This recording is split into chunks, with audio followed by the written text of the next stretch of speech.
오늘도 말씀과 기도로 이 자리에 오신 분들을 환영합니다. 역대상 5장 1절로부터 26절 르벤, 갓, 므낫세 자손. 지금부터 본문을 읽겠습니다. 역대상 5장. 이스라엘의 장자 르우벤의 아들들은 이러하니라. 르우벤은 장자라도 그의 아버지의 침상을 더럽혔으므로 장자의 명분이 이스라엘의 아들 요셉의 자손에게로 돌아가서 족보의 장자의 명분대로 기록되지 못하였느니라.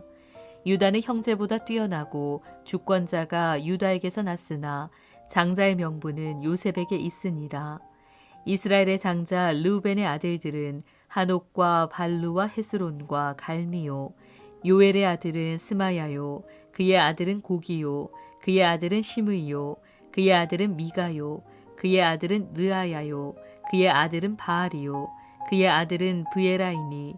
그는 르우벤 자손의 지도자로서 아수르 왕 디글라 빌레셀에게 사로잡힌 자라. 그의 형제가 종족과 계보대로 우두머리 된 자는 여이엘과 스가랴와 벨라니. 벨라는 아사스의 아들이요 세마의 손자요 요엘의 증손이라. 그가 아로엘에 살면서 느보와 바알무온까지 다다랐고 또 동으로 가서 거주하면서 유브라데 강에서부터 광야 지경까지 다다랐으니 이는 길랏 땅에서 그 가축이 번식함이라. 사울 왕 때에 그들이 하갈 사람과 더불어 싸워 손으로 쳐 죽이고 길랏 동쪽 온 땅에서 장막에 거주하였더라.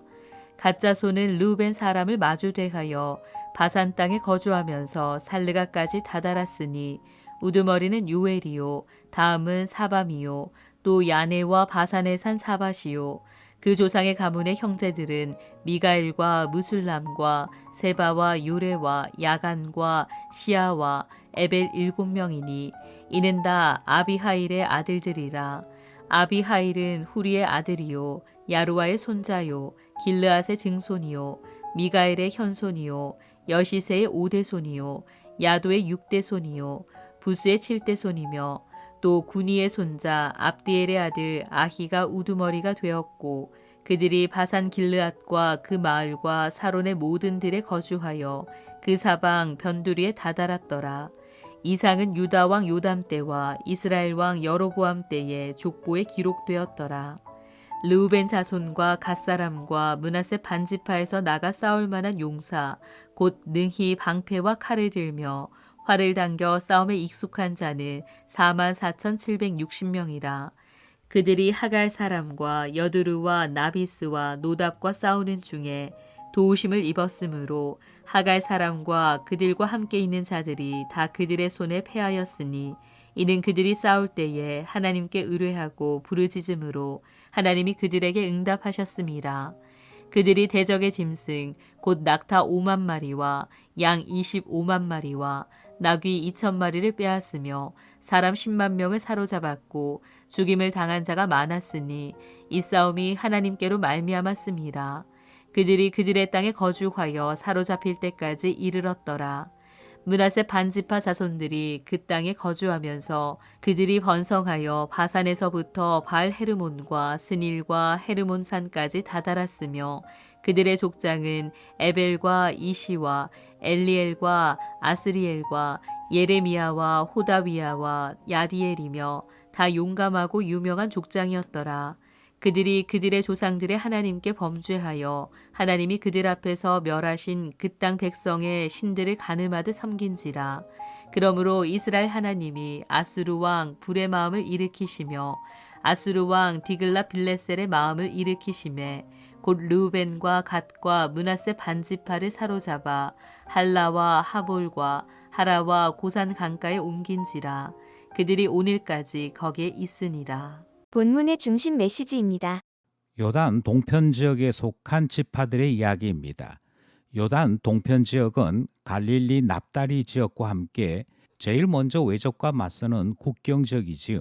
특별히 요단 동편 지역에서는 모압, 암몬, 에돔과 같은 대표적인 이웃 나라들과 국경을 접하면서 항상 이웃들과의 분쟁이 끊임없이 일어나는 지역이었고 바벨론이 포로를 소집해서 끌고 갔을 때 바로 요단 동편 지역이었다 하는 점을 생각할 때 이 지역이 가지고 있는 특별한 의미를 생각할 수 있습니다. 국경 지역이면서 늘 분쟁이 끊이지 않았던 이 지역을 분배받은 지파는 르벤 지파, 갓 지파, 므낫셋 반 지파입니다. 오늘 본문은 지파별 족보를 다루기보다는 이 세 지파를 하나의 지파와 같이 소개하면서 이 지파들을 통해 우리가 알아야 할 교훈들을 소개하는 내용으로 되어 있습니다. 본문을 살펴보겠습니다. 첫 번째 이야기는 잘못된 출발에 대한 이야기입니다. 여기에서는 르벤 지파가 소개되고 있는데요. 르벤 지파에 대한 기록은 1절로부터 10절입니다. 르벤은 혈통상 장자였습니다. 야곱의 첫 번째 아들이었던 것이지요. 하지만 아버지의 침상을 더럽혔다라고 하는 기록을 접할 수 있고 바로 그 이유 때문에 유다에게서 주권자가 나오게 되고 장자의 명분은 요셉이 차지하게 되는, 그래서 결과적으로는 장자의 명분을 잃어버리게 되는 일이 일어나게 되었습니다. 아수르 왕 디그랏 벨레셋 이후에서는 이 르벤 지파에 대한 기록이 사라지고 맙니다.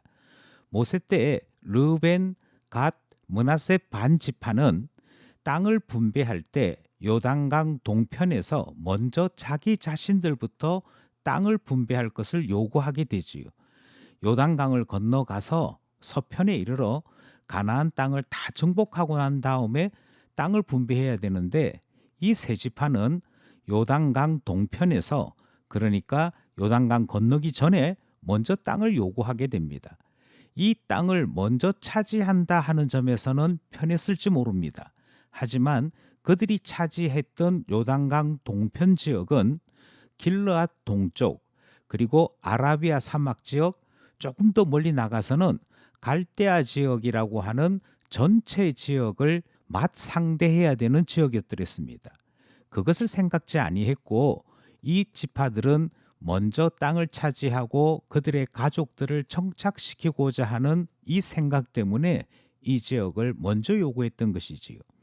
물론 그들은 모세에게 우리의 남자들은 계속해서 전쟁을 치르겠다, 그리고 전쟁이 끝날 때 돌아와서 그들의 정착지에서 정착하겠다라는 말을 합니다만, 그들이 스스로 결정했던 요단 동편에서의 바로 그 위치 때문에 그들은 짊어져야 될 책임들이 있음을 알지 못했던 것입니다. 잘못된 출발, 르벤이 잘못 선택했고 그들의 조상들이 요단 동편을 선택했으므로 책임져야 될 일들을 깨닫지 못함으로 출발했던 것, 그 일에 대한 내용이 오늘 본문에서 소개되고 있는 것을 우리는 교훈으로 듣게 되는 것이지요. 여기까지 첫 번째 내용입니다. 두 번째 내용은 바램과 현실 사이의 차이에 대한 말씀입니다. 성경에는 역대기보다도 앞서 있는 역사서들이 있습니다. 먼저 창세기가 역사서이고 그 뒤에도 역사서들이 이어지지요. 그리고 열왕기서까지가 역사서, 특별히 성경이면서 동시에 공인된 역사서입니다. 하지만 오늘 본문의 내용인 동쪽 지파들에 대한 기록은 요담 때의 그리고 여로보암 때의 사적 기록을 근거로 지파의 역사에 대해 말씀하고 있습니다.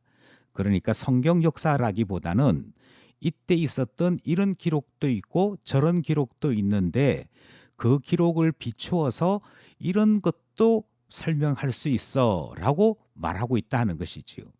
왜 이것이 중요하냐면 모압 왕 메사 비문이라고 하는 것이 있는데 그 메사 비문의 기록과 이때의 사적 기록은 내용이 같지 않습니다. 어느 것이 더 정확하냐? 정확하기로 이야기하자면 메사 비문의 기록이 더 정확합니다. 그런데 왜 성경은 특별히 역대기에서는 이 정확하지도 않은 내용을 담았을까? 그것이 바로 바램과 현실의 차이를 우리에게 말씀하는 것이지요. 성경은 분명히 이 동쪽 지파들이 보다 더 일찍 멸망했다라고 하는 사실을 기록하고 있습니다. 열왕기에도 기록하고 있고 우리의 선지서 기록 중에도 이 사실들이 공공연하게 남겨져 있습니다.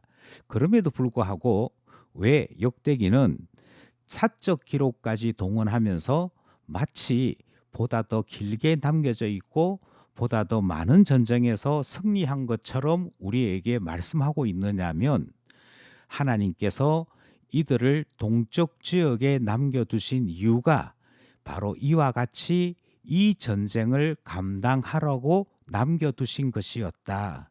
그래서 하나님은 이 전쟁에서 승리했다라고 하는 소식을 듣기 원하셨다라고 하는 하나님의 바람을 지금 여기에 기록하고 있는 것입니다. 그러니 하나님의 바람과 현실이 얼마나 차이가 나는지를 이 사실의 기록들을 통해 말씀하고 있는 것이지요. 현실은 그렇지 못했습니다. 현실이 그렇지 못했음을 이 기록의 차이들을 통해 도리어 말씀하고 있는 것이지요.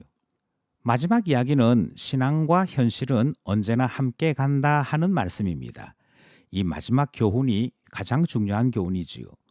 왜 요단 동쪽에 있었던 르벤, 갓, 므낫세 반지파는 그들이 가지고 있는 지리적 중요성에도 불구하고 스스로 멸망하고 말았던가 그 이유에 대해 말씀하는 문단이기도 합니다.